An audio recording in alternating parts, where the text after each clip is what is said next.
We're in the third week now of celebrating something which cannot be empirically proven. Aren't we a strange group? We cannot prove Jesus rose from the dead.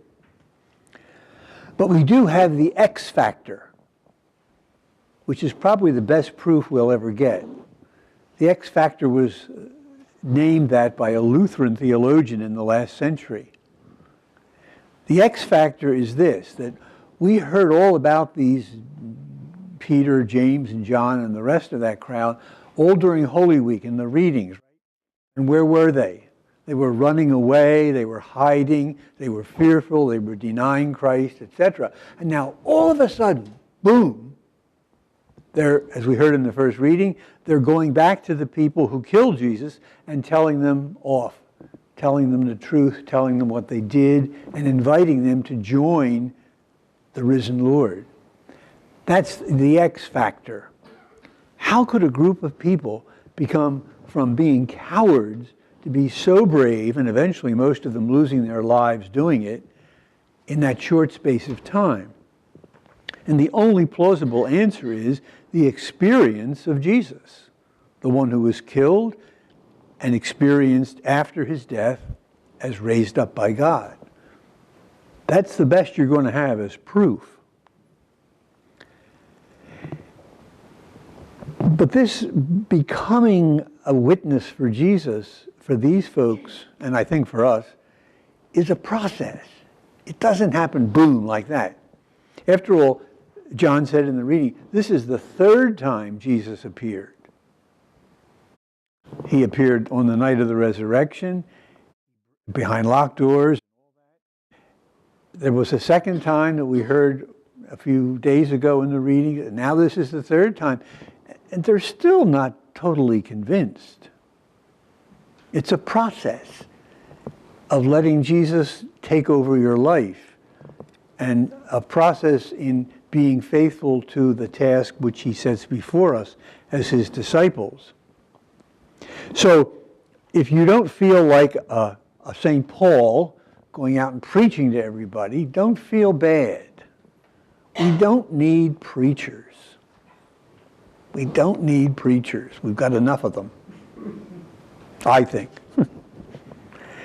But we do need witnesses. We need people whose lives will reflect the reality that God has come among us in the person of Jesus, raised him up from the dead, and promises that same resurrection to every single human being who accepts Jesus as Lord. But they have to come to know Jesus first, and that's our task. That's the task of Peter there. He had his act of contrition 3 times to make up for the 3 times he denied Jesus. And then what does Jesus do? Each time he says he's sorry, he says, do something. Feed the sheep, tend the flock. Now that was clergy talk. And we're not asked to do it that way, but we are asked to give witness to our experience of the risen Lord. And the next question is, to whom do we give this witness? When I was a little boy in grade school, we were all going to be missionaries and go off to Africa and India and China and all those places and convert all those pagans. I don't think we have to go that far. I don't think we have to go. We are the largest religious body in this country, numbers-wise. What is the second largest group in this country? Former Catholics. That's the truth. So it seems to me that the people we need to give witness to first are those members of our family, our workplace, wherever we encounter them, who have become disenchanted with the church, which doesn't always mean disenchanted with Jesus. But we don't have to figure that out. We just have to keep presenting the risen Lord in the way we live and conduct our own lives, in the joyful attitude we have even in the face of suffering, and let people see us as people who have been changed by the X factor. That's the witness that we need to give. It isn't a verbal witness. Most of these people are former Catholics because of the preachers. The clergy seem to be the big problem, driving people out of the church. And we're trying to straighten that out too. If you listen to the present Holy Father, he's constantly talking about an approach of welcoming and of compassion and being non-judgmental and doing all these things to pull people into Christ instead of driving them away. Even though I'm sure nobody ever did this deliberately, but it's our manner of dealing with people which really can make all the difference. And that doesn't apply just to the clergy. I think it applies especially to us clergy, but not just to us. It's to all Christians. To welcome people in as they are, where they are, and introduce them to the Lord Jesus.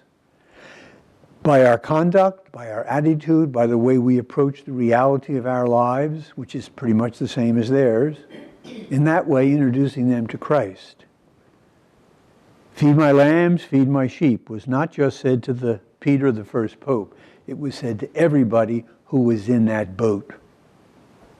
And everybody in that boat was practically the whole church. But to do this, you got to get out of your comfort zone. You got to jump out of the boat, even if you're naked.